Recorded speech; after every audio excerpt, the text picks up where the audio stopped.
মোজাম্মেল উদ্গ্রীব হয়ে আছে সোবান সাহেবের কথা শোনার জন্য। সোবান সাহেব একটু রাগী গলায় বলল, কোনো একটা প্রাইভেট মেডিকেল হাসপাতালেই তো ভর্তি হতে পারতেন, এমন পরিবেশে কিভাবে আছেন? মোজাম্মেলের মনটা খারাপ হয়ে যায়। মাথা নিচু করেই বলে, ভাইজান, আপনারা তো সবই জানেন আমাদের ব্যাপারে, কিছুই তো লুকাইনি আমরা। প্রাইভেট হাসপাতালে চিকিৎসার অনেক খরচ। এত খরচ আসলে এই মুহূর্তে আমাদের পক্ষে ব্যয় করা সম্ভব নয়। সোবান সাহেব মোজাম্মেলের কথা শুনে ব্যঙ্গ করে মুচকি হাসলেন। হাসালেন ভাই, হবু জামাই সব চিকিৎসার ব্যয়ভার তো নিয়েছেই, তাহলে আর খরচ নিয়ে এত চিন্তা করছেন কেন? পরের ছেলের কাছ থেকে যত নেওয়া যায় ততই তো ভালো। মোজাম্মেল ভীষণ অবাক হয়। কি বলছেন ভাইজান আপনি এসব? পরের ছেলের টাকা মানে? আপনার কথা ঠিক বুঝলাম না। সোবান সাহেবের মুখের হাসি মিলিয়ে যায়। মোজাম্মেলের চোখে চোখ রেখে বলে, আচ্ছা তাই নাকি? কিছুই বুঝতে পারছেন না? অবশ্য তা বুঝবেন কিভাবে? বাগ্নিকে আমার ছেলের পিছনে লেলি দিয়ে কম উপকার তো আপনাদের হয়নি। মোজাম্মেলের চল শক্ত হয়ে উঠল। তাকে কেউ যা বলার বলুক, যত ইচ্ছে অপমান করুক, সে কিছু মনে করবে না। কিন্তু তার ৫ সন্তানের ছুঁয়ে কেউ কিছু বললে তার নিজের রাগ সামলাতে পারে না। ভাইজান, আমি আমার মেয়েকে ওখানে বিয়ে দিব না, তাও ভালো, কিন্তু ওকে নিয়ে এই ধরনের নোংরা কথা আপনি আমার সামনে বলবেন না। আপনার সামনে ভদ্রতা দেখিয়েছি শুধু একটা কারণে, আমার পদ্ম আরিফকে পছন্দ করেছে। ঠিক এই কারণে আপনার সব কথাতে আমি রাজি হয়েছি। কিন্তু তার মানে এটা না যে আপনি পদ্মকে নিয়ে আমার সামনে এত বাজে কথা বলবেন। আমি চুপচাপ সব শুনে যাব। এতটা অধিকার আপনাকে কেউ দেয়নি। তাছাড়া আমার পদ্ম পানিতে পড়ে যায়নি যে এসব শুনেও সে বাড়িতে ওকে পাঠাবো। এতগুলো কথা এক নাগাড়ে বলে মোজাম্মেল থামে। রাগে তার শরীর কাঁপছে। সে জানে না সে ভুল করলো নাকি ঠিক। তবে এসব শুনে সেখানে মেয়ে বিয়ে দেওয়ার মতো ভুল সে করবে না। কত বড় কথা যে মেয়ে তার ছেলের বউ হতে পড়েছে, তাকে এত বড় কথা। সোবান সাহেব রাগে লাল হয়ে আছে। তার মতো একজন বড় বিজনেসম্যান, যাকে কিনা সবাই সালাম দিয়ে চলে, তাকে একটা সাপোসা চাকরি করা লোক এভাবে অপমান করলো। ও, তার মানে আপনি বলতে চাচ্ছেন আপনার মেয়ের কোনো লোভ নেই? যদি তাই হয়, যার সাথে এখনো বিয়ে হয়নি তার সাথে রোজ রোজ কেন দেখা করছে সে? তার কাছ থেকে হাজার হাজার টাকা শপিং কেন করিয়ে নিচ্ছে? মোজাম্মেল হতবাক হয়ে গেল কথা শুনে। কি বলছেন আপনি? আমার পদ্ম কখনো এমন না। ওকে এই শিক্ষা আমি দেইনি। সোবান সাহেব হেসে বলল, ও তাই নাকি? তাহলে তো বোঝাই যাচ্ছে এই শিক্ষা সে কোথা থেকে পেয়েছে। তাই তো বলি, মেয়ের বয়স কম, চেহারা ভালো, সে কেন এত বয়সে একটা ছেলেকে দেখে সাথে সাথে রাজি হয়ে গেল। এখন তো বুঝতে পারছি, দেখাদেখি হওয়া ১০ দিনের মাথায় তার কাছ থেকে এত দামি শপিং মল থেকে শপিং করিয়ে নেওয়া, নিজের স্কুলে ডেকে নিয়ে যাওয়া। মোজাম্মেল উঠে দাঁড়ালো, যদিও তার দাঁড়ানোর মতো অবস্থা নেই। হাত পা কাঁপছে তার। এসব কিসের বলছেন আপনি? আমার পদ্ম এই কাজ করতেই পারে না। করতে পারে না নয়, করেছে। আমার ড্রাইভার আমাকে সব জানিয়েছে। সে নিজেই পদ্মকে বাড়ি ছেড়ে এসেছে।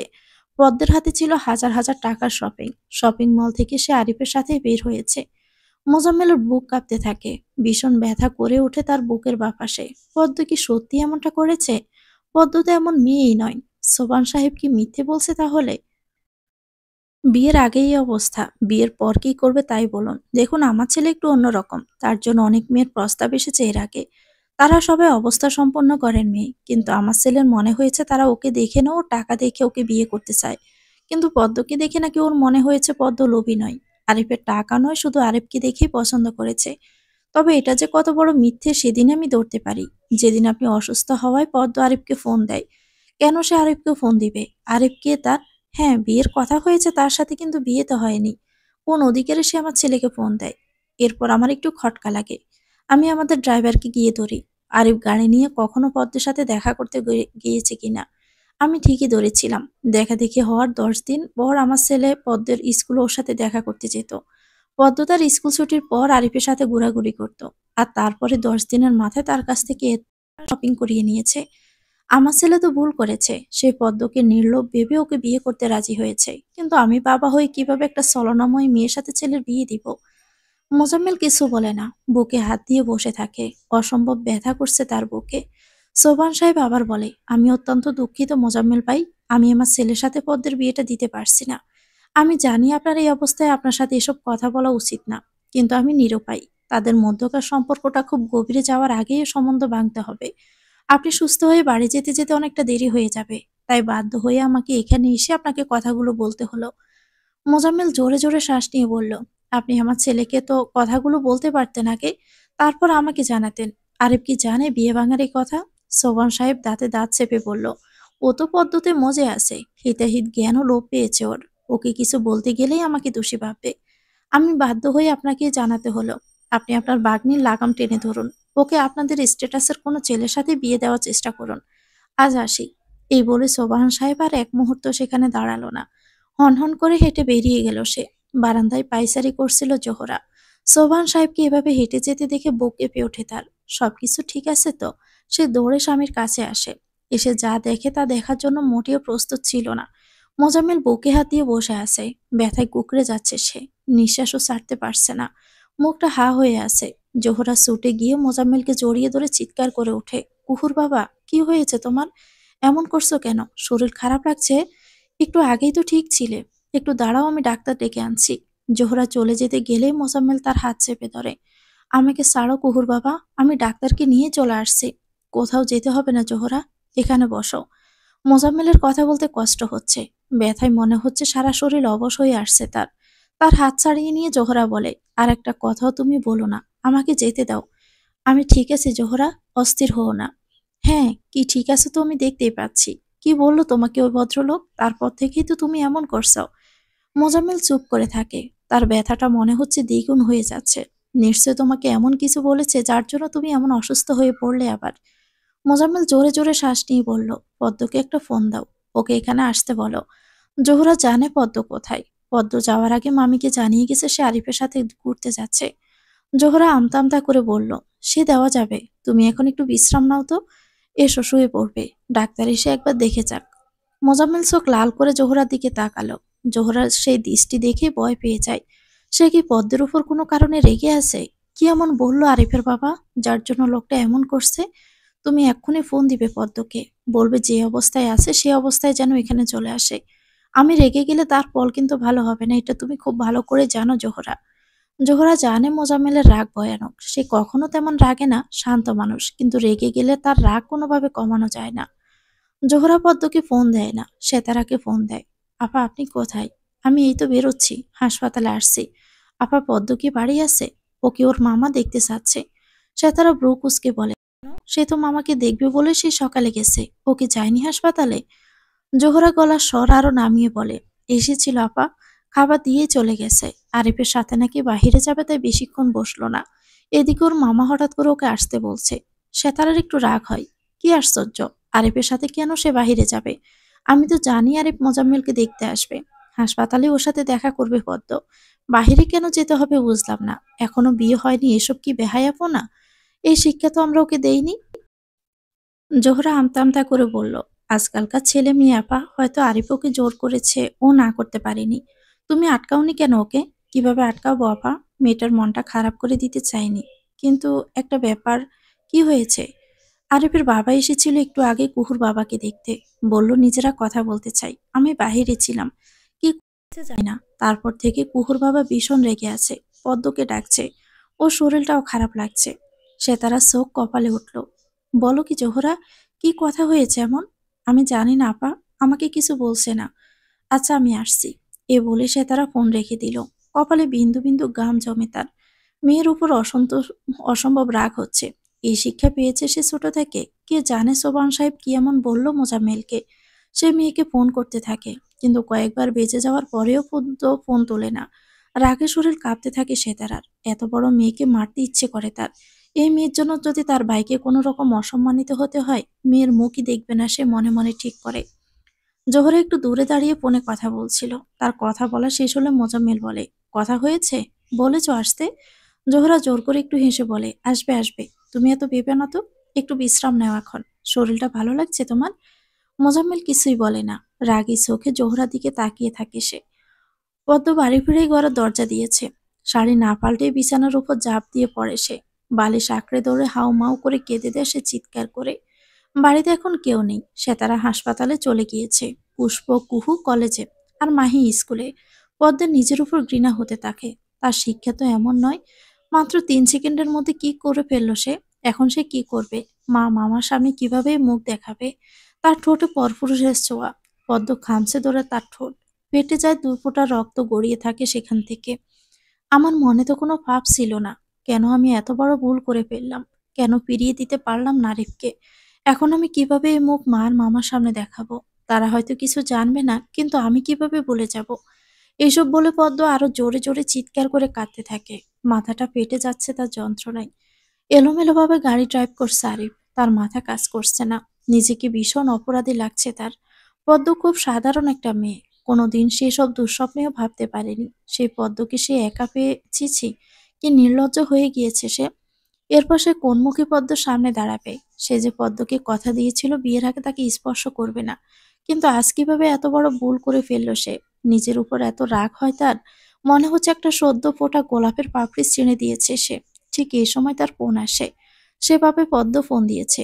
তড়িঘড়ি করে ফোন তুলতেই দেখে তার বাবা। আরিফ? হ্যাঁ বাবা, বলো। তুমি কোথায় আরিফ? তোমার গলা এমন শোনাচ্ছে কেন? আমি বাহিরে আছি। আজ তোমার আমাদের একটা পার্টনারের সাথে দেখা করার কথা ছিল। শুনলাম দেখা করনি। কারণ জানতে পারি? আরিফের নিজের উপর নিয়ন্ত্রণ নেই। সে জানে না তার মধ্যে কি আলোড়ন হচ্ছে। শুধু জানে সে একটা ভয়ঙ্কর অপরাধ করে ফেলেছে। এই অপরাধের কোনো ক্ষমা হবে কিনা পদ্মের কাছে সে জানে না। কি হলো আরিফ? আমি কিছু বলছি। বাবা, আমি ড্রাইভ করছি। পরে কথা হবে। সোবহান সাহেব বেশ কিছুক্ষণ চুপ করে থাকে। অনেকক্ষণ পর আস্তে আস্তে বলে, আরিফ, ওই মেয়েটা কি তোমার সাথে? আরিফ ব্রু কুঁচকে বলল, কোন মেয়ের কথা বলছো? তুমি খুব ভালো করেই জানো আমি কার কথা বলছি। আরিফ একটা দীর্ঘশ্বাস ফেলে। আমি রাখছি বাবা। তোমার সাথে খুব গুরুত্বপূর্ণ একটা কথা আছে আমার। এক্ষুনি বাড়ি আসবে তুমি। আমি অপেক্ষা করছি। এই বলে আরিফকে আর কিছু না বলার সুযোগ দিয়ে সোবহান সাহেব ফোনটা কেটে দেয়। আরিফ গাড়ি থামিয়ে কিছুক্ষণ স্টিয়ারিং এর উপরে মাথা দিয়ে বসে থাকে। বেশ কিছুক্ষণ পর গাড়ি ঘুরিয়ে বাড়ির দিকে রওনা দেয়। পদ্মের ভীষণ জ্বর এসেছে। আকাশ পাতাল জ্বর। কুহু আর পুষ্প বাড়ি ফিরেই দেখে পদ্ম নিজের ঘরে কাতরাচ্ছে। তারা গিয়ে পদ্মের কপালে হাত রাখতেই থমকে যায়। বল হয়ে যায় দুজনেই। কুহু তাড়াতাড়ি করে কাপড়ে পানি ভিজিয়ে কপালে রাখে পদ্মের। পুষ্প জ্বর মেপে দেখে 102 ক্রস করেছে তাপমাত্রা। পদ্মের দুই চোখ রক্তের মতো লাল। তার ঠোঁটের রক্ত দেখে আবারও চমকে ওঠে তারা। এই পুষ্প, আবার ঠোঁট কাটলো কিভাবে? আমিও তো কিছু বুঝতে পারছি না রে। বাড়িতে তো এই সময় মামি থাকে। আজ এখনো ফিরেনি কেন? জানি না রে। আমার ভীষণ ভয় করছে। বাড়িতে বড়রা কেউ নেই। আপার জ্বর যদি অনেক বেড়ে যায় তখন? ওষুধ খাওয়াতে হবে আপাকে। কুহু একটু কিছু ভেবে আস্তে ধীরে বলল, আরিফ ভাইয়াকে কি একবার জানাবো রে?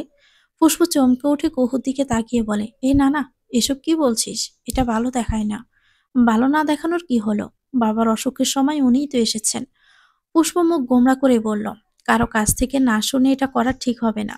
মা বা মামি জানলে খুবই রাগ করবে। কুহু চুপ করে বসে থাকে। ওরা বুঝতে পারছে না এখন কি করবে। এদিকে হু হু করে পদ্মের শরীরে তাপমাত্রা বাড়তেই থাকে। সাতারাকে একা আসতে দেখে মোজাম্মেল ব্রু কুঁচকে তাকায়। জোহরা আজকে বাড়িতে ফিরেনি। তার মনে হচ্ছে সবকিছু ঠিকঠাক নেই। কিছু একটা সমস্যা হয়েছে। এই অবস্থায় সে স্বামীকে পেলে বাড়িতে যাবে না। সেতারা এসে ভাইয়ের পাশে বসে একটু হাসে। ভাইয়ের দিকে তাকিয়ে পরিস্থিতি বোঝার চেষ্টা করে সে। মোজাম্মেল জোহরা দিকে তাকিয়ে বলে, তুমি পদ্মকে আসতে বলনি? জোহরা মিনমিন করে বলে, বলেছিলাম তো। সেতারা হেসে দিয়ে পরিস্থিতি স্বাভাবিক করার চেষ্টা করে। মোজাম্মেল, তোর শরীর এখন কেমন ভাই? শুনলাম ব্যথা নাকি বেড়েছিল নাকি তোর? মোজাম্মেল উত্তর দেয় না। কঠিন চোখে জোহরার দিকে তাকিয়ে থাকে। সেতারা মোজাম্মেলের মাথায় হাত বুলিয়ে দিয়ে বলে, পদ্মকে আসতে বলেছিস কেন? ওকে আসতে বলো। ওকেই বলবো। সেতারা জোহরার দিকে তাকায়। আর জোহরা সেতারার দিকে। তারা কিছুই বুঝতে পারছে না। বাবার সামনে বসে আছে আরিফ। তার চোখ মুখ শক্ত। তাকে দেখে বোঝা যাচ্ছে কিছু নিয়ে দুশ্চিন্তা করছে সে।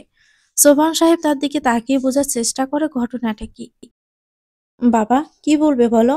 তুমি কি কিছু নিয়ে দুশ্চিন্তা করছো? আমাকে নিয়ে ভাবতে হবে না। আমি ঠিক আছি। সোবহান সাহেব উঠে দাঁড়ায়। ছেলের পিছনে এসে ছেলের কাঁধে হাত দিয়ে বলে, আরিফ, আমি তোমার বাবা। তোমার ভালো মন্দ সবার আগে আমিই বুঝবো, তাই না? আরিফ বুঝতে পারে না তার বাবার ঠিক কোন দিকে আগাচ্ছে কথা। বাবা, তুমি কি বলছো বুঝতে পারছি না। সোজাসুজি বলো কি বলতে চাও। সোবহান সাহেব কিছুক্ষণ চুপ করে থাকে। এরপর একটা নিঃশ্বাস ছেড়ে বলে, আসলে আমি একটা সিদ্ধান্ত নিয়েছি। জানি না তুমি ব্যাপারটাকে কিভাবে নিবে, তবে এটাই চূড়ান্ত সিদ্ধান্ত। এরপর আর কোনো কথা হবে না। আরিফ উঠে দাঁড়ায়। বাবার সামনাসামনি দাঁড়িয়ে বাবার চোখে চোখ রাখে। বাবা, বর্ণিতা করো না তো, কি সিদ্ধান্ত নিয়েছো তুমি? আমার একজন বিজনেস পার্টনারের মেয়েকে দেখলাম গতকাল। আমার এবং তোমার মায়ের দুজনেরই খুব পছন্দ হয়েছে। মেয়েটা সুশ্রী, স্মার্ট এবং শিক্ষিতা। আর তার বাবার অগাধ আছে। অন্যের টাকায় লোভ করার মেয়ে সে না। মেয়েটার নাম অনন্যা। আমি এবং তোমার মা চাই তুমি মেয়েটার সাথে একবার দেখা করো। আর এক অদ্ভুত চোখে তার বাবার দিকে তাকালো। কি আশ্চর্য! তোমার বিজনেস পার্টনারের মেয়ের সাথে আমি কেন দেখা করব? কারণ আমি চাই অনন্যার সাথে তোমাকে বিয়ে দিতে। আর এটাই আমার শেষ কথা। আরিফ চিৎকার করে ওঠে। কি বলছো কি এসব তুমি বাবা? তার উদ্ভ্রান্তের মতো দৃষ্টি উপেক্ষা করে শান্ত গলায় সোবান সাহেব বলল, পদ্ম মেয়েটাকে আমাদের পছন্দ হয়নি। আমরা চাই আমাদের স্ট্যাটাসের সাথে মিলে এমন কাউকে এবাড়ির বউ করে আনতে। ওই পদ্ম মেয়েটা ভালো না। তুমি আজীবন যেটার ভয় করছো যে সবাই তোমার টাকা দেখে তোমাকে বিয়ে করতে চায়, পদ্ম ঠিক তেমনই মেয়ে। আমি খুব ভালো করে বুঝতে পেরেছি ও আর ওর পরিবার মিলে তোমাকে ফাঁসিয়ে। বাবাকে থামিয়ে দেয় আরিফ। তার চোখ লাল হয়ে আসার আগে, বাবা অনেক বলেছ, যথেষ্ট হয়েছে বলা। আর একটা কথাও আমি এ ব্যাপারে শুনবো না। তোমার কোনো বিজনেস পার্টনারের মেয়েকে আমি বিয়ে করব না। বিয়ে করলে পদ্মকেই করব। আর জীবনটা আমার, সিদ্ধান্ত আমিই নিব। পদ্ম আর পরিবার যে লোভী না এটা আমার চেয়ে ভালো আর কেউ জানে না। তাই দয়া করে এই বিষয়ে তুমি কোনো কথা বলো না। এই বলে ঝড়ের বেগে আরিফ চলে যায় বাবার সামনে থেকে। সোবান সাহেব রাগে কাঁপতে থাকে। এত বড় কথা! সামান্য একটা মধ্যবিত্ত পরিবারের মেয়ের জন্য নিজের বাবার মুখে মুখে কথা! তাহলে আমিও দেখি তুমি কিভাবে ওই মেয়েকে এ বাড়ির বউ করে গড়ে তোলো। আরিফ সাহেব, কেন এমন ভুল হয়ে গেল? আপনি কোথায় আরিফ সাহেব? জ্বরের কোলে প্রলাপ বকছে পদ্ম। কুহু আর পুষ্প পরস্পরের মুখের দিকে তাকায়। হ্যাঁ রে পুষ্প, আপা কি ভুলের কথা বলছে রে? জ্বরের কোলে প্রলাপ বকছে, আর কিচ্ছু না। কিন্তু কি যেন ভুলের কথা বলছে যা আপা। পুষ্প কিছু না বলে ভয়ে ভয়ে আপার দিকে তাকিয়ে থাকে। মামার সামনে মাথা নিচু করে বসে আছে পদ্ম। ক্ষণে ক্ষণে শরীর কাঁপছে তার। এখনো তার শরীরের প্রচন্ড উত্তাপ টের পাচ্ছে সে।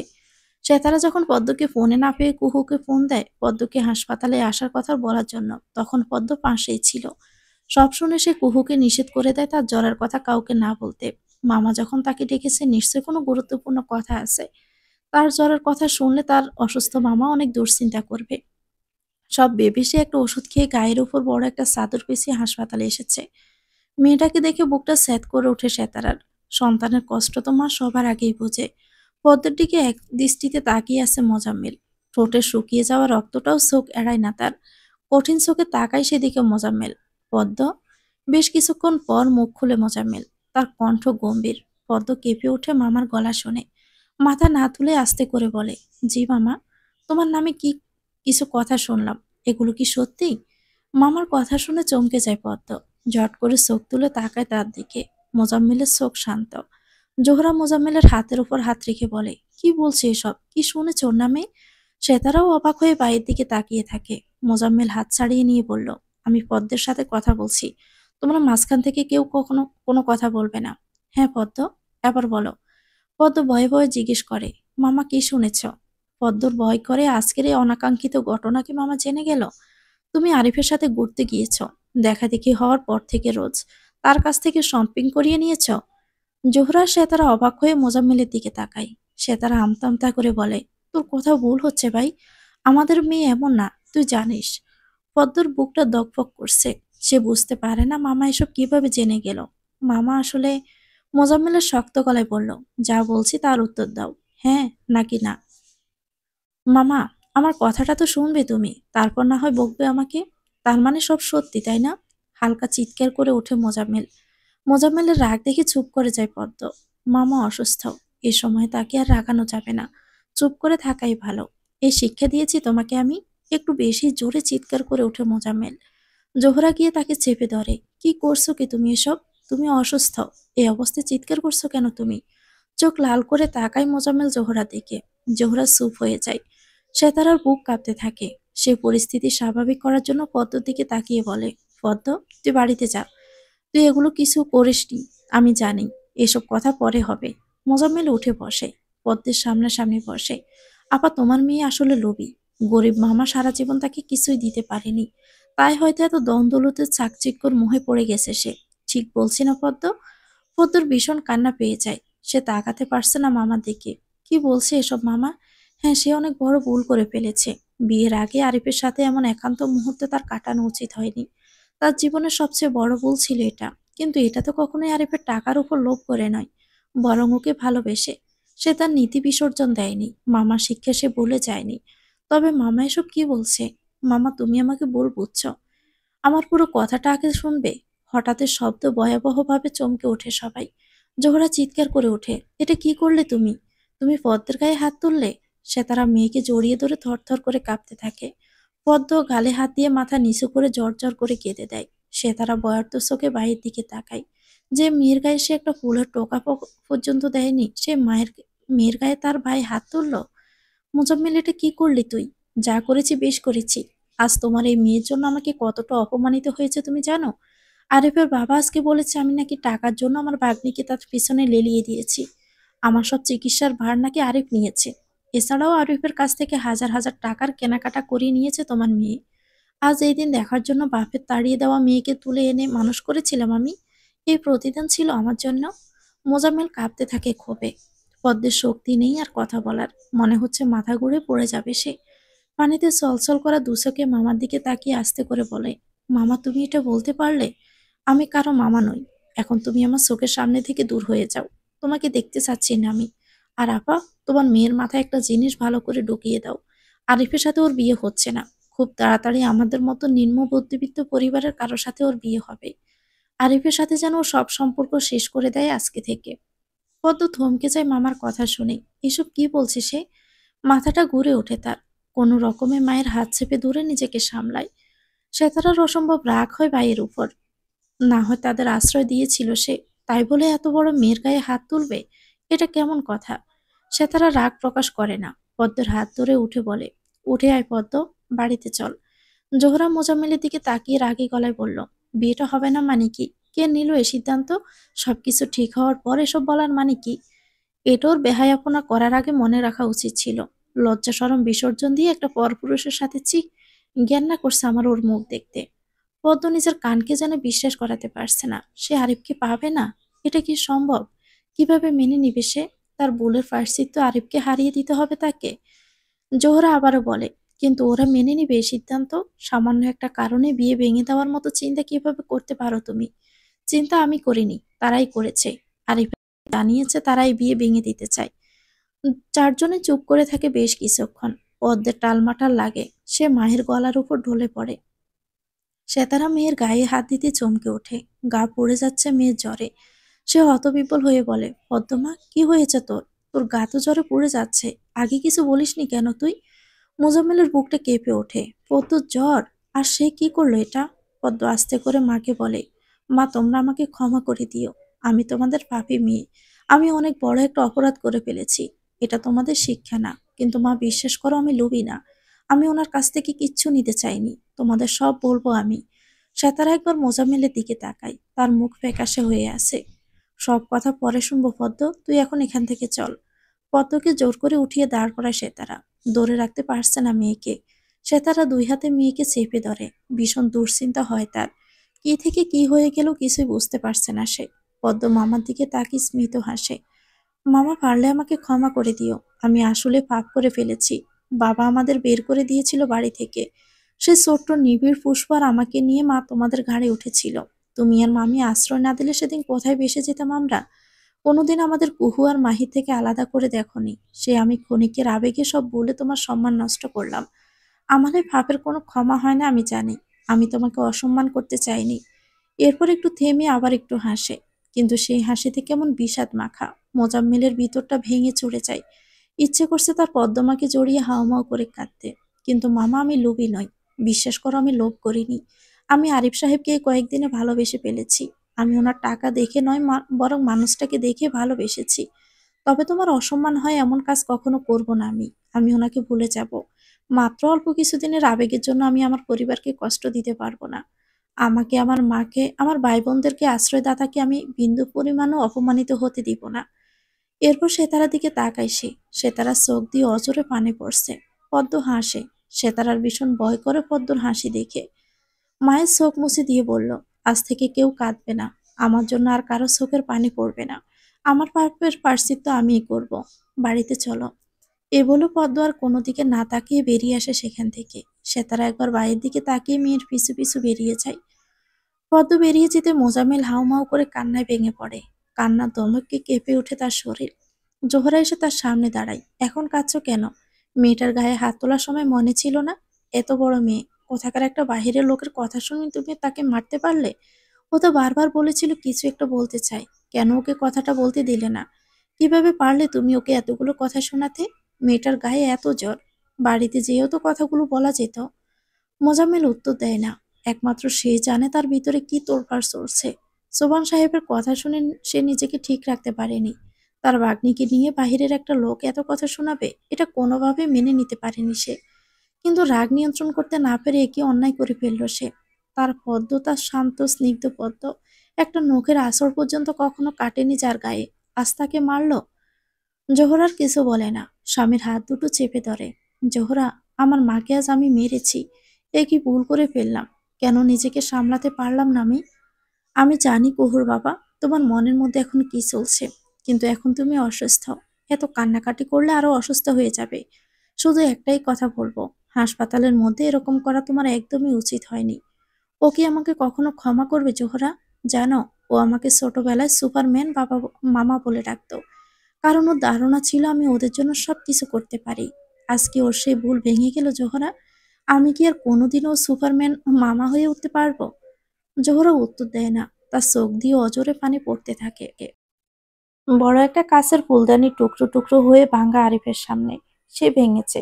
ভাঙা কাঁচের টুকরোটাতে হাত দিয়ে কেটে গেছে তার।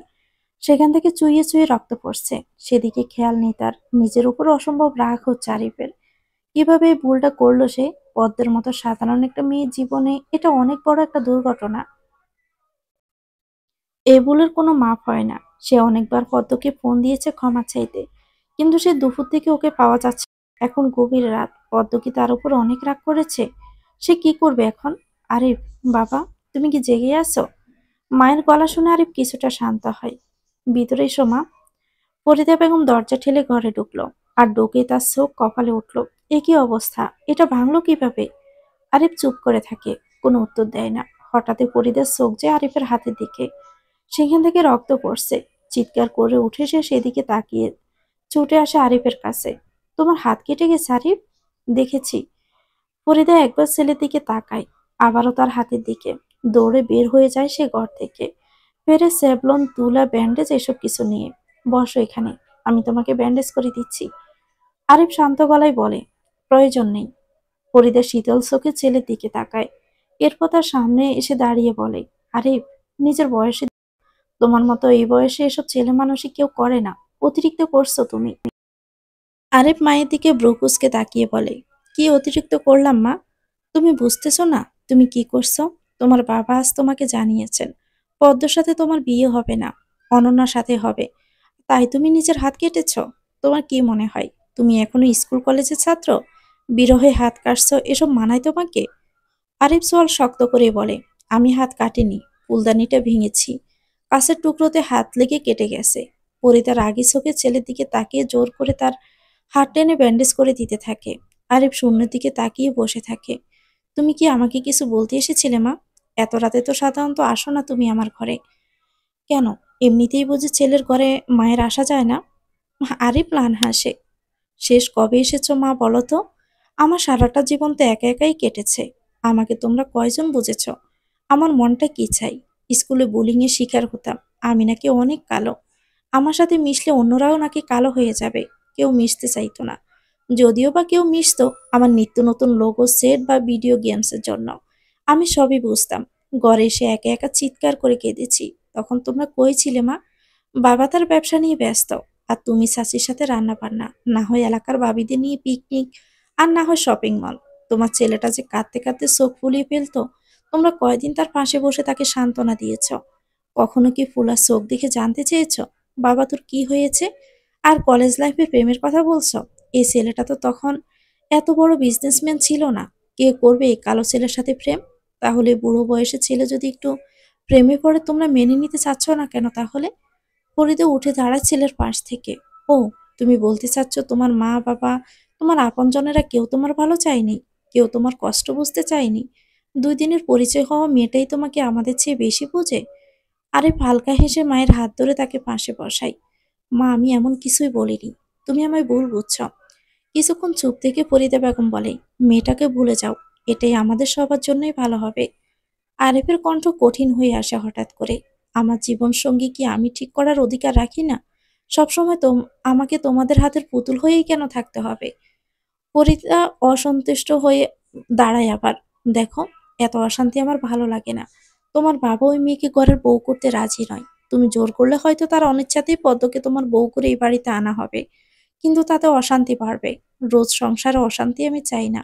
মেয়েটাকে আমারও পছন্দ ছিল, কিন্তু বাড়ির মধ্যে এত হই হট্টগোল আমার ভালো লাগে না। আমি শান্তি চাই। আরিফ মায়ের দিকে তাকিয়ে বলে, এটাই কি তোমাদের শেষ কথা? অবশ্যই। আর নিশ্চয়ই আমাদের ছেলের কাছে তার পরিবারের চেয়ে কয়েকদিনের পরিচিত একটা মেয়ে এতটাও আপন হবে না। আরিফের দিকে তাকিয়ে তার মা হাসে। আরিফ অবাক হয়ে যায় তার মাকে দেখে। তার বিশ্বাস ছিল অন্তত তার মা তার পাশে থাকবে। ফরিদা বেগম এসে ছেলের কাঁধে হাত রাখে। বাবা, তুমি তুমি ভালোবাসা ভাবছ, তা আসলে 2 দিনের আবেগ আর মোহ। ভালোবাসা এত তাড়াতাড়ি হয় না, আর মোহ কাটতে সময় লাগে না। মেয়েটা রূপবতী, তাই তোমার তাকে মনে ধরেছে। এটা ভালোবাসা নয়, হতেই পারে না। তুমি যেহেতু ওর মায়ায় পড়েছে, তাই তোমার মন জোর করে তোমাকে বিশ্বাস করাতেও চাচ্ছে। ও লোভী নয়, ও তোমার টাকাকে নয় তোমাকে ভালোবাসে। কিন্তু একবার ভেবে দেখো তো, মেয়েটা এত তাড়াতাড়ি কেন রাজি হয়ে যাবে বিয়েতে? তার বয়স এত কম। সে তো চাইবে তার কাছাকাছি বয়সের কেউ তার স্বামী হোক। তোমাকে একবার দেখে সে মত দিয়ে দিল, তোমার সাথে রোজ ঘুরতে যাচ্ছে, তোমার কাছ থেকে কেনাকাটা করিয়ে নিচ্ছে। এগুলো কি টাকাকে ভালোবেসে নয়? ফরিদা বেগম থামে। আরিফ এতক্ষণ চুপ করে তার মায়ের কথা শুনছিল। এবার সে পরিষ্কার হলো, কেন হঠাৎ করে বাবা মায়ের এই পরিবর্তন। নিশ্চয় ড্রাইভার বাড়িতে জানিয়েছে কেনাকাটা করার কথা। কিন্তু সে তো জানে পদ্ম আসলেই লোভী কিনা। মা, আমি পদ্মকে ভালোবাসি। তুমি জানো আমি ছোট থেকে সোজাসাপটা কথা বলতে পছন্দ করি। এখনো বলছি। এত বনিতা না করে তুমি যেটাকে মোহ বলছো সেটা মোহ নয়, যা কয়েকদিনের মধ্যেই কেটে যাবে। তোমরা পদ্মর সাথে আমার বিয়ের ব্যবস্থা করো। আরিফ, আমি এখন ঘুমাবো মা, তুমি কিন্তু বাড়াবাড়ি করছো। প্লিজ মা। ফরিদা বেগম আর কোনো কথা না বলে হন হন করে হেঁটে ছেলের ঘর থেকে বেরিয়ে গেল। আরিফ দুহাতে মাথা চেপে বসে পড়ে। সবকিছু তছনছ করে দিতে ইচ্ছে করছে তার।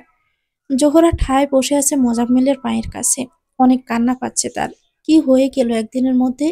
সে অনেকবার সেতারাকে ফোন দিয়েছে পদ্মের শরীরের অবস্থা জানতে। সেতারা ফোন তোলেনি। তাহলে কি তার উপরেও রাগ করেছে ওরা? ওরা কি মোজাম্মেলের রাগটাই দেখলো? লোকটা যে তখন থেকে কাঁদছে। নার্সরা জোর করে ওষুধ খাইয়ে দিয়েছে, কিন্তু কিচ্ছু মুখে তুলতে চাচ্ছে না সে। পদ্মে সেলাই করে দেওয়া রুমালটা মুখের সাথে চেপে ধরে শুধু এক নাগাড়ে চোখের পানি ফেলছে সে। আর একটু পরপর বলছে, আমাকে ক্ষমা করে দে রে মা, আমাকে ক্ষমা করে দে। জোহরা একটা দীর্ঘশ্বাস পেলে স্বামীর দিকে তাকিয়ে থাকে। ফুফু আসবো? সেতারা দেখে দরজায় কুহু আর মাহি দাঁড়িয়ে। ওরা বুঝতে পারছে না কি হয়েছে। তারপর থেকে ফুফু ওদের সাথে খুব একটা কথা বলছে না। পুষ্প ওদের কাছ থেকে ডেকে এনেছে। এদিকে পদ্ম প্রায় জ্ঞানহীন। জ্বরে গাড় পড়ে যাচ্ছে তার। তারা বুঝতে পেরেছে কোনো একটা সমস্যা হয়েছে। বয়ে তারা এদিকে আসেনি এতক্ষণ। কিন্তু আপার অবস্থা দেখে আর চুপ করে বসে থাকতে পারলো না। সে তারা বলল, তোদের বাড়ি তোদের ঘর, তোরা যখন খুশি আসবি। আমরা তো আশ্রিতা, আমরা অনুমতি দেওয়ার কে মা? কুহু আর মাহি চমকে উঠে ফুফুর কথা শোনে। দুজন দুজনের দিকে তাকায়। কুহু এসে সেতারার পায়ের কাছে বসে পড়ে। এসব তুমি কি বলছো ফুফু? এসব কথা একদমই বলবে না। মাহিও এসে দাঁড়িয়েছে ফুফুর কাছে। তোরা যাই বলিস, এটাই তো সত্যি, তাই না? তোরা আমাদের মনিব, আমরা আশ্রিতা। এতদিন তোরা মনে মনে রেখেছিস। আজ তোর বাবা হাসপাতালের এত এত মানুষের সামনে প্রকাশ করে ফেলেছে। এই তো। কুহু আর মাহি বিশ্বাস করতে পারছে না ফুফুর কথা। এসব কি বলছো ফুফু? বাবা কি বলেছে? বাবা তো এমন কিছু বলতেই পারে না। বাবা আমাদের চেয়ে বরং আপা, নিবিড় ভাই আর পুষ্পকেই বেশি ভালোবাসে।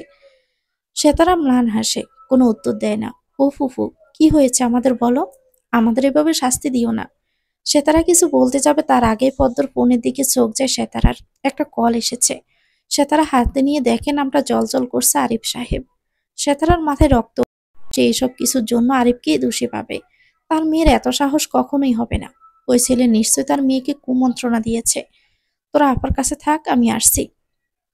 এলোমেলো চুলগুলো খোপা করে নেয় সে শক্ত করে। এরপর ফোনটা নিয়ে বারান্দায় চলে আসে সে। মোজাম্মেল মারা গেল ভোর 4টা 10-এ। রাত 2:30 থেকে তার বুকের ব্যথা বাড়ে। সে শুধু চিৎকার করে, আমাকে ক্ষমা করে দে পদ্মমা, আমাকে ক্ষমা করে দে।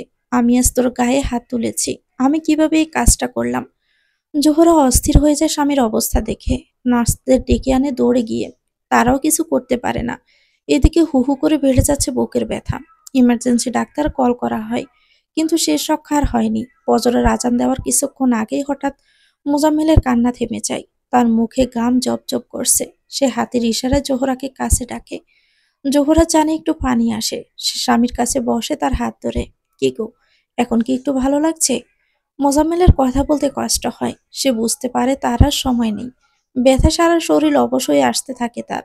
কোনো রকমই ফিসফিস করে বলে, আমি তোমাদের কারোর জন্য কিছু করে যেতে পারলাম না জোহরা। আমাকে ক্ষমা করে দিও। মোজাম্মেলের কথায় হঠাৎ চমকে ওঠে জোহরা। এসব কি কথা আবার? সে ডাক্তারদের দিকে তাকিয়ে চিৎকার করে বলে, ডাক্তার সাহেব, আপনারা কিছু করেন। আমার ভালো লাগছে না। জোর করে ডাক্তার আর নার্স তাকে শান্ত করার চেষ্টা করলে সে হাতের ইশারায় তাদের সরে যেতে বলে। এরপর আবারও জোহরার দিকে তাকিয়ে ছোট্ট করে একটা হাসি দিয়ে বলে, ওদের আমি তোমার হাতে তুলে দিয়ে গেলাম। তুমি ওদের ভালো রাখবে আমি জানি। পদ্ম, নিবিড়, পুষ্পকে কখনো কুহু আর মাহির থেকে আলাদা করে দেখো না। আর পদ্মকে বলে দিও, পারলে যেন তার এই সুপারম্যান মামাকে ক্ষমা করে দেয়। মোজাম্মেল আর কিছু বলতে পারে না। বুকের বাঁ পাশ চেপে ধরে গোগো শব্দ করতে করতে বেডের উপর চটপট করতে থাকে সে। জোহরা উদ্ভ্রান্তের মতো ছোটাছুটি করে, ডাক্তার কিছু করেন আপনারা। কিন্তু ততক্ষণে সবই শেষ। মোজাম্মেল শান্ত হয়ে যায়, তার চোখ খোলা। মুখায়ব দেখলে বোঝা যায় কতটা কষ্ট পেয়েছে সে। এরপর ভোর 4:10-এর দিকে কর্তব্যরত ডাক্তাররা তাকে মৃত ঘোষণা করে। জোহরার বিশ্বাসই হয় না কিছু। সে হতবিহ্বল হয়ে স্বামীর পাশে চুপচাপ বসে থাকে। তার মনে হয় এটা একটা দুঃস্বপ্ন, ভয়ঙ্কর কোনো দুঃস্বপ্ন। ভোর হলে স্বপ্নটা ভেঙে যাবে, সব আবার আগের মতো হয়ে যাবে। কিন্তু নিষ্ঠুর বাস্তবতা তো আর কারো কথা শুনে না। সে ভোর আর কোনোদিনও আসবে না, যে ভোরে মোজাম্মেল আবার সুস্থ হয়ে সবার মধ্যে ফিরে আসবে। মোজাম্মেলের মৃত্যুর আজ 3 দিন। 3 দিনের মিলাদ হচ্ছে। সবকিছু তদারকি করছে নিবিড়। বাড়ির আর কারো এদিকে মন নেই। পদ্ম তো একদম বিছানায় পড়ে গেছে। এক বিন্দু শক্তি নেই তার ওঠার। জোহরা সারা দিন ভিতরের বারান্দাটায় বসে আকাশের দিকে তাকিয়ে থাকে। তার চোখে পানি নেই, মুখে কথাও নেই। এই 3 দিনে কয়েক ডোক পানি ছাড়া আর কিচ্ছু মুখে তোলেনি সে। পুহু, পুষ্প আর মাহি সারাদিন জড়াজড়ি করে কাঁদতে থাকে।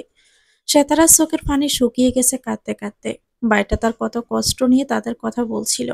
আর সে বোন হয়ে বুঝতেই পারেনি কিভাবে পারল সে। এই অবস্থার জন্য সে নিজেকেই দায়ী করে।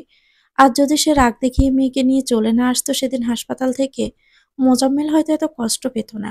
এইসব মনে পড়লে বুক থেকে একটা জমাট বাঁধা কষ্ট বের হয়ে আসে তার। আরিফ খবর পেয়ে ছুটে এসেছিল। কেউ তার সাথে কথা বলেনি। অবশ্য কথা বলার মতো মন মানসিকতাই ছিল না কারো। বারবার তার চোখ দুটো পদ্মকে খুঁজছিল। কিন্তু পদ্ম কারো সামনে আসেনি এই 3 দিন। একদম ঘরবন্দি করে ফেলেছে নিজেকে। বাহিরে আসলে মামার স্মৃতিগুলো তাকে ভিতর থেকে শেষ করে দিচ্ছে। আরিফকেও চেনার মতো নেই। এই 3 দিনেই যেন তার বয়স অনেকটা বেড়ে গেছে। সারা মুখে খোঁচা খোঁচা দাড়ি, গোফের জঙ্গল। উস্কো খুস্কো চুল দেখলে বোঝা যায় চুলে কয়েকদিন পানিও পড়েনি। সেদিন রাতে পদ্মের মা তাকে ফোন করে জানিয়ে দিয়েছে তার আর পদ্মের বিয়েটা আর কখনোই হওয়া সম্ভব নয়। সে যেন পদ্মকে বলে যায়। সে তারা এটাও বলেছে আরিফ যদি আবার পদ্মের পিছনে গুড়গুড় করে তাহলে নাকি সে মেয়েকে বিষ খাওয়াবে। এত বড় কথা শোনার পর আরিফের আর সাহস হয়নি পদ্মের সাথে কথা বলার। কিন্তু সে সহ্য করতে পারছে না। এরপরেই পেল মোজাম্মেলের মৃত্যুর খবর। এরপর আর সে বসে থাকতে পারেনি। কিছু না ভেবে দৌড়ে চলে এসেছে ওদের পাশে থাকার জন্য। কিন্তু সবার মুখ দেখে মনে হয়েছে কেউ তাকে চায় না এখানে। আজ 3 দিনের মিলাদেও সে এসেছে। সীতারা তাকে দেখেছে, কিচ্ছু বলেনি। শুধু অদ্ভুত একটা দৃষ্টিতে তার দিকে তাকিয়েছিল। নিবিড়ের সাথে নিজে সব কাজ করেছে। অনেক মানুষ এসেছে মিলাদে। আত্মীয় স্বজন, পাড়া প্রতি মিলে শখানেক। কেউ জানে না এসব খরচ আসলে আরিফ দিয়েছে। নিবিড়ের হাত ধরে তাকে অনুরোধ করেছে আরিফ এই কথা যেন কেউ না জানে। নিবিড় সবাইকে এটা তার জমানো টাকা থেকে খরচ করেছে বলেছে। সবাই বসেছিল। মোজাম্মেল কত ভালো মানুষ ছিল এসব নিয়ে কথা বলছে। হঠাৎ করে সেখানে দুজন লোক আসে, শার্ট প্যান্ট পরা নিতান্ত দুজন ভদ্রলোক।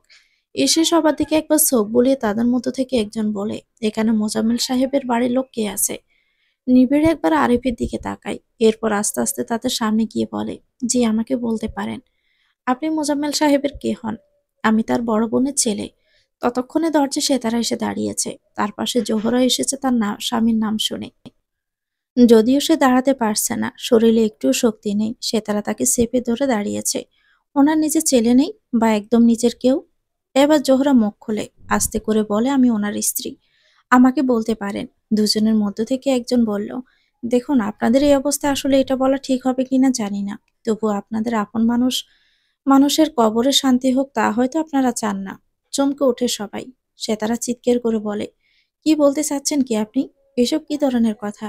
জোহরা কাঁপা কাঁপা গলায় সেতারার দিকে তাকিয়ে বলল, আপা, ওরা কি বলছে? কুহুর বাবাকে নিয়ে কি বলছে ওরা? আরিফ তাদের দিকে একবার তাকিয়ে নিজের সামনে এগিয়ে যায়। লোক দুটো সামনে দাঁড়িয়ে বলে, আমাকে বলুন কি বলবেন। ব্রু কুঁচকে লোকটা বলল, আপনি আবার কে? আরিফ সেতারার দিকে তাকায়। সেতারা নির্লিপ্ত চোখে তাকিয়ে আছে। এরপর ছোট্ট একটা দীর্ঘশ্বাস ছেড়ে আরিফ বলে, আপনারা কি দাবি নিয়ে এসেছেন আমাকে বলুন। বাড়ির সবাই একটা শোকের মধ্যে দিয়ে যাচ্ছে বুঝতেই পারছেন, তাই তাদের এসব কথা শোনার প্রয়োজন নেই। আমাকে বলতে পারেন। চলুন বাহিরে গিয়ে কথা বলি। সে তারা কঠিন গলায় বলল, কোনো বাহিরে গিয়ে কথা হবে না, যা বলার এখানেই বলবে, সবার সামনে বলবে। বলুন কি বলবেন। একটু ইতস্ত করে লোকটা বলল, আসলে আমি মোজাম্মেল সাহেবের কাছে টাকা পাই। উনি কিছুদিন আগে ভাগ্নির বিয়ের কথা বলে আমার কাছ থেকে টাকা নেন। বলেছিলেন একটা ব্যবস্থা করে আমার টাকা খুব তাড়াতাড়ি ফেরত দিবেন। ওনার মৃত্যুর কথা শুনে আমরা অনেক দুঃখিত, কিন্তু যেহেতু উনি আর নেই, তাই এই টাকাটা এখনই আমরা চাই। উপস্থিত সবাই থমকে গেল লোকটার কথা শুনে। সে তারা বিস্ফোরিত চোখে জোহরার দিকে তাকালো। জোহরাও হতভম্ব হয়ে গেছে শুনে। আর এই পরিস্থিতি স্বাভাবিক করার জন্য সে তার দিকে তাকিয়ে বলল, খালাম্মা আপনি দুশ্চিন্তা করবেন না, আমি দেখছি। হ্যাঁ তো বলুন, কত টাকা পান আপনারা ওনার কাছে? এই লাখখানেক। জোহরা আবার চিৎকার করে ওঠে, সম্ভবত অসম্ভব, এটা হতে পারে না। আমার স্বামী তার সবকিছু আমার সাথে আলোচনা করত। ওনার গোপন দ্বার বলে কিছু থাকতেই পারে না। আপা ওরা মিথ্যে বলছে আপা, ওদের কথা বিশ্বাস করবেন না। লোকটা চোখ পাকিয়ে বলল, মিথ্যে বলবো কেন? উনি মাত্র ১ সপ্তাহ আগেই আমাদের কাছ থেকে টাকাটা নিয়েছিলেন। ওনার ভাগ্নির বিয়ে, এ কথা আমরা জানবো কিভাবে বলুন? যদি উনি না বলবেন। জোহরা আর সেতারা এখনো বিশ্বাসই করতে পারছে না। যদি সত্যিও বা হয়, তারা কোথায় পাবে এতগুলো টাকা? মোজাম্মেলের ব্যাংকে সঞ্চিত বলতে কি তেমন কিছুই নেই। যখনই জোহরা বা সেতারা কেউ তাকে বেতনের সব টাকা সংসারে ভেঙে কিছু জমাতে বলতো, তখনই মোজাম্মেল হেসে বলতো, আমার ৫টা সন্তানই আমার সম্পদ। ওরা থাকতে আবার কিসের জমানোর দরকার? ওদের ঠিকমতো মানুষ করার মতো মানুষ বানাই, ওরাই আমার সঞ্চিত অর্থ হবে। আরিফ শক্ত গলায় বলল, আপনাদের কাছে কি কোনো প্রমাণ আছে? প্রমাণ? জি প্রমাণ। এতগুলো টাকা একজন আপনার কাছ থেকে ধার নিল, আর আপনি কোনো ডকুমেন্টস না রেখে তাকে টাকাটা দিয়ে দিলেন। লোকটা রাগী গলায় বলল, কে জানতো উনি এভাবে মারা যাবেন? একই অফিসে চাকরি করে কলিগ মানুষ, বিপদে পড়ে এসেছেন, আমিও ভালো মনে করে দিয়ে দিয়েছি। উনি অতিশয় ভদ্র মানুষ, অনেক বছর থেকে চিনি। এসব প্রমাণ রাখার প্রয়োজনে মনে করিনি তখন। আর তাছাড়াও, কিছু একটা বলতে গিয়েও লোকটা থেমে যায়। আরিফ বলে, তাছাড়া কি? শেষ করুন আপনার কথা। লোকটা চাপা গলায় বলল, ওনার পরিবারে এই কথা জানানো নিষেধ আছে। আপনি কি পরিবারের কেউ? তাহলে আপনাকে বলবো। লোকটার কথা আরিফ ছাড়া কেউ শুনতে পায় না। আরিফও গলার স্বর নামিয়ে বলে, কি কথা? ওনার ভাগ্নির হবু শ্বশুরবাড়ি থেকে একটা গাড়ি যৌতুক চাওয়া হয়েছিল। সেই গাড়ির টাকা জোগাড় করতে পাগলের মতো হয়ে গিয়েছিল সে। শেষমেশ আমি একজনের ঠিকানাও দিয়েছিলাম ওনাকে। বাড়ি বা কোনো জমি বন্ধক রেখে লোকটা চড়া সুদে টাকা দেয়। পরে টাকা শোধ করতে না পারলে সেই সম্পত্তি সে নিয়ে নেয়। মোজাম্মেল সাহেব তো এই বাড়ি বন্ধক রাখার কথাও ভেবেছিল। আমার মনে হয় এসব দুশ্চিন্তাতেই মানুষটা শেষ হয়ে গেল। সুস্থ স্বাভাবিক মানুষ হঠাৎ মারা যাবেন কেন? হতভম্ব হয়ে যায় আরিফ লোকটার কথা শুনে। গাড়ি চাওয়া হয়েছে, তাও আবার তার বাড়ি থেকে? কে চাইতে পারে? তার মানে তার বাবা। বুকটা দকপক করে ওঠে তার। তার মানে তার বাবার জন্য সহজ সরল নিরীহ লোকটা এভাবে মারা গেল? মাথাটা চক্কর দিয়ে ওঠে তার। পিছন থেকে সেতারা ডাক দেয়, আরিফ। লোকটা আস্তে আস্তে, কি বলছে তোমাকে? আরিফ আমতা আমতা করে বলে, ও কিছু না খালাম্মা, আমি দেখছি। এবার লোকটার দিকে ঘুরে বলে, বেশ, টাকাটা আপনি পেয়ে যাবেন। জোহরা আবার চ্যাত করে বলে ওঠে, পেয়ে যাবে কিভাবে আরিফ? এত টাকা আমরা কোথা থেকে দিব এখন? আর লোকটা সত্যি বলছে কিনা তারও তো কোনো ঠিক নেই। যদি সপ্তাহখানেক আগে টাকা নিয়েই থাকবে, তাহলে সে টাকা কোথায় গেল? এরপর তো সে হাসপাতালে ভর্তি হলো। টাকা খরচ কখন হলো? লোকটা জোহরার দিকে তাকিয়ে বলল, দেখুন, এত কথা তো আমরা জানি না। আমাদের কাছ থেকে টাকা নিয়েছে। কোনো কাগজপত্রের প্রমাণ না থাকলেও আমি অফিসের কয়েকজনকে ডেকে আনতে পারি। তাদের সামনে টাকা দিয়েছি। বিশ্বাস না হলে তাদের ডেকে আনি। জোহরা চুপ করে যায়। এই মুহূর্তে তাদের সংসার কিভাবে চলবে তার ঠিক নেই। পদ্মের ছোট্ট একটা চাকরি, এতগুলো মানুষের সংসার কি আর চলে ওই টাকাতে? আর পদ্মের টাকার উপর আশা করবেই বা কেন তারা? আজ বাদে কাল তার বিয়ে হয়ে যাবে। নিবিড় মাত্র ২য় বর্ষে পড়ে। পড়াশোনা শেষ করে চাকরি পেতে এখনো অনেক সময়। এই মুহূর্তে এতগুলো টাকা কোথা থেকে বের করবে তারা? আরিফের এখনো ঘোর কাটছে না। ইচ্ছে করছে বাড়িতে গিয়ে বাবার সামনে বাড়ির সবকিছু ভেঙে তছনছ করে দিতে। এত থাকার পরেও এত লোভ ওনার? তার বিলাসিতার জন্য একজন নিরীহ লোক প্রাণ হারালো।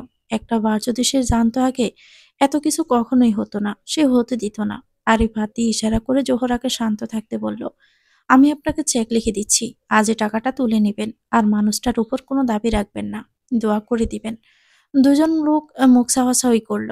এতগুলো টাকা আপনি কেন দিবেন? কেন আপনাদের কোনো সমস্যা আছে? টাকা পেলেই তো আপনাদের হচ্ছে। কে দিচ্ছে তা দিয়ে কি দরকার?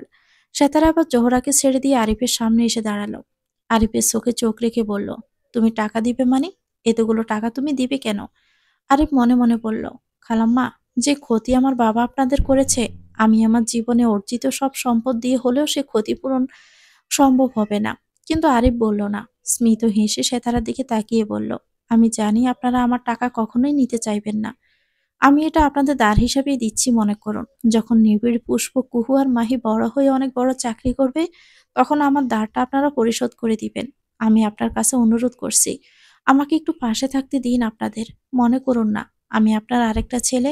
ছেলের কাছ থেকে কি নেওয়া যায় না? সে তারা কঠিন স্বরে বলল, তুমি আমাদের ছেলে নও। তোমরা বড়লোক, আমরা নিম্নবিত্ত। তুমি কেন আমাদের ছেলে হবে? এখন টাকা দিয়ে আমাদের কিনতে চাইছো? তোমার বাবা টাকার গরম দেখিয়ে আমার ভাইয়ের সাথে খারাপ ব্যবহার করেছে, তাকে অপমান করেছে। আর এখন তুমিও? আরিফ অবাক হয়ে বলল, আমার বাবা মা আমাকে অপমান করেছেন? কিন্তু কবে? এতক্ষণ নিজের ঘরে বসে সব শুনতে পাচ্ছিল পদ্ম। সে ইচ্ছে করেই এতক্ষণ ঘর থেকে বের হয়নি। সে চায়নি আরিফের মুখোমুখি হতে। যে সম্পর্ক আর জোড়া লাগার নয়, সে সম্পর্কের মায়ায় না জড়ানোই ভালো। সে কখনোই আরিফের সামনে যেতে চায় না আর। কিন্তু এত কিছুর পর আর সে ঘরে বসে থাকতে পারে না। চুলগুলো রুক্ষ হয়ে এলোমেলো হয়ে আছে তার। প্রাণপ্রিয় মামার মৃত্যু, নিজের শারীরিক অসুস্থতা, সব মিলিয়ে যেন একটা মূর্তির মতো বেঁচে আছে। চুলগুলোকে আগলা করে একটা হাত খোপা করে নেয়। এরপর দৃঢ় পায়ে হেঁটে বাহিরের ঘরে আসে পদ্ম। মামির পাশে এসে দাঁড়ায়। এরপর শান্ত স্বরে সেতারাকে ডাক দেয়, মা। সবাই ঘুরে পদ্মর দিকে তাকায়। আরিফের বুকটা যেন হু হু করে উঠল পদ্মকে দেখে। মনে হচ্ছে কতদিন দেখে না তার পদ্মের মতো ফুটন্ত ফুলটাকে। তার মরুভূমির মতো শুকনো হৃদয়ে হঠাৎ এক পশলা বৃষ্টি নামে। মন হৃদয় ঠান্ডা হয়ে যায়, কিন্তু পদ্মকে যেন চিনতেই পারছে না। মাত্র 3 দিনের চেহারা জ্যোতি উড়ে গেছে। ঠোঁটের কাটা দাগটা জ্বলজ্বল করছে এখনো। চোখ গোলাটে না খেয়ে খেয়ে দুর্বল শরীর, সে সাথে নিভে যাওয়া আগুনের মতো মুখশ্রী। আরিফের বুকটা কষ্টে শশীর হয়ে তার রানীর এমন অবস্থা দেখে সে তারা গিয়ে পদ্মকে ধরে।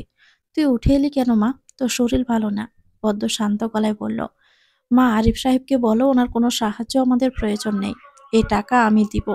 স্তম্ভিত হয়ে যায় আরিফ। পদ্মকে বড্ড অচেনা লাগে তার। এ কি সেই পদ্ম? সে তারা মেয়ের পিঠে হাত দিয়ে বলল, তুই ঘরে জামা, আমি আসি তো এখানে। পদ্ম মায়ের হাত সামনে টেনে এনে তার হাতে একজোড়া সোনার বালা ধরিয়ে দেয়। বালাটা দেখে সাথে সাথে চিনতে পারে সে তারা। এটা তার শাশুড়ির বালা। সে পদ্মকে দিয়েছিল সে ছোট্টবেলায়। পদ্ম এত বছর ওটা আগলে রেখেছে দাদির স্মৃতি হিসেবে। এটা আমার কাছে দিচ্ছিস কেন মা? এটা তো তোর। এটা বিক্রি করে দাও মা। বেশ কিছু টাকা পাওয়া যাবে। আর আমার ব্যাংকে কিছু টাকা আছে। সব মিলিয়ে লাখখানেক হয়ে যাবে। যে মানুষটা এখনো আমরা মাথা উঁচু করে বাঁচতে পারি, সেই মানুষটার সম্মানের কাছে এগুলো কিছুই না। এই বলে ম্লান একটা হাসি দেয় পদ্ম। পদ্মের সেই আগুন জ্বালানোর হাসি আর দেখতে পায় না আরিফ। আরিফ জট করে বালা দুটো সেতারার হাত থেকে নিয়ে পদ্মর দিকে ধরে বলে, এগুলো নাও পদ্ম, তোমার কাছে রাখো। আমি এদিকটা দেখছি, তুমি দুশ্চিন্তা করো না। পদ্ম আরিফের দিকে তাকায় না। মায়ের দিকে তাকিয়ে বলে, মা, বাহিরের কেউ যেন আমাদের পরিবারের ব্যাপারে নাক না গলায়। আমি আর দাঁড়াতে পারছি না, ঘরে গেলাম। আর ওনাদের বলে দাও ব্যাংক থেকে টাকা তুলে আর বালা বিক্রি করে আমরা 2-3 দিনের মধ্যে ওনাদের টাকা দিয়ে দিব। এই বলে পদ্ম যেভাবে এসেছিল সেভাবেই চলে যায়। পদ্ম ইচ্ছে করে আরিফের সাথে এমন ব্যবহার করলো, যেন আরিফ নতুন করে তার মায়ায় না জড়ায়। আরিফ স্তম্ভিত হয়ে দাঁড়িয়ে আছে পদ্মের কথা শুনে। পদ্ম এত বড় কথাটা বলতে পারলো? সে বাহিরের মানুষ, তার বাবা অন্যায় করেছে, কিন্তু এখানে তার দোষ কি? সে তো এসবের কিছুই জানতো না। সে তারা আরিফের সামনে এসে বলে, শুনলে তো পদ্মের কথা? এরপর নিশ্চয়ই এই বাড়িতে আর পা দিবে না তুমি। আরিফ ছোট্ট একটা দীর্ঘশ্বাস ছাড়ে। তারপর বলে, বালা দুটো বিক্রি করে দিবেন খালাম্মা? এছাড়া কি আর কোনো উপায় নেই আমাদের? বেশ, বিক্রি যখন করবেন আমার কাছে করেন। সে তারা ব্রু কুঁচকে তাকায় আরিফের দিকে। তোমার কাছে বিক্রি করব মানে? বাজার দরের টাকা আপনারা পেলেই তো হচ্ছে। সে যার কাছে বিক্রি করেন না কেন, সমস্যা আছে কোনো? সে তারা উত্তর দেয় না। কঠিন চোখে আরিফের দিকে তাকিয়ে থাকে। বারান্দায় চুপচাপ বসে আছে নিবিড়। আজ পূর্ণিমা। চারদিকে জ্যোৎস্না উথাল পাতাল করছে। সেদিকে তাকিয়ে নিবিড়ের ভিতরটা উলট পালট হয়ে যায়। মামার স্মৃতি তাকে কুরে কুরে খাচ্ছে। এরকম জ্যোৎস্নার রাতে মামা প্রায় তাদের সবাইকে উঠোনে এনে জ্যোৎস্না বিলাস করত। কুহু আর পুষ্প গান ধরত। কুহুর গানের গলাটা বরাবরই ভালো। মামা অবাক হয়ে ওদের গান শুনত। ওছাদ সামলে রেখো জোছনাকে। এই লাইনটাই এসে কুহু এত দরদ টেলে দিত, কণ্ঠের মামা ঘন ঘন চোখ মুছতেন শুনে। এখন সেসব কিছুই স্মৃতি। এই তো এখানেই নিবিড় পদ্ম আর মাহি মামাকে জড়িয়ে বসে থাকতো। মামি গরম গরম আলুর চপ বানিয়ে আনতো, সামান্য দূরের একটা পাকা সানের উপর বসে কুহুর পুষ্প গাইতো। সব কথাগুলো মনে পড়ে যায়। এখানে সবাই যে যার করে, নিবিড় হাউমাউ করে কেঁদে দেয়। সহ্য হয় না তার এত কষ্ট। কেন মামা এত তাড়াতাড়ি তাদের ছেড়ে চলে গেল? কেন আর কিছুদিন বেঁচে থাকতে পারলো না? নিবিড়ের কত স্বপ্ন ছিল সবাইকে নিয়ে বাঁচার, সুন্দর একটা বাড়ি হবে তাদের। সবই শেষ হয়ে গেল। হঠাৎই পিঠে কারো স্পর্শ পেয়ে তড়িঘড়ি করে চোখ মুছে ফেলে নিবিড়। নিবিড় ভাই! উঠে দাঁড়ায় নিবিড়। কুহু এসে দাঁড়িয়েছে পাশে। এ কি কুহু, তুমি এখানে? ঘুমাওনি? কুহু একটা দীর্ঘশ্বাস ফেলে বলে, ঘুম আসছে না নিবিড় ভাই, বাবার কথা ভীষণ মনে পড়ছে। কুহু মাথা নিচু করে ঠোঁট কামড়ে কান্না আটকানোর চেষ্টা করে।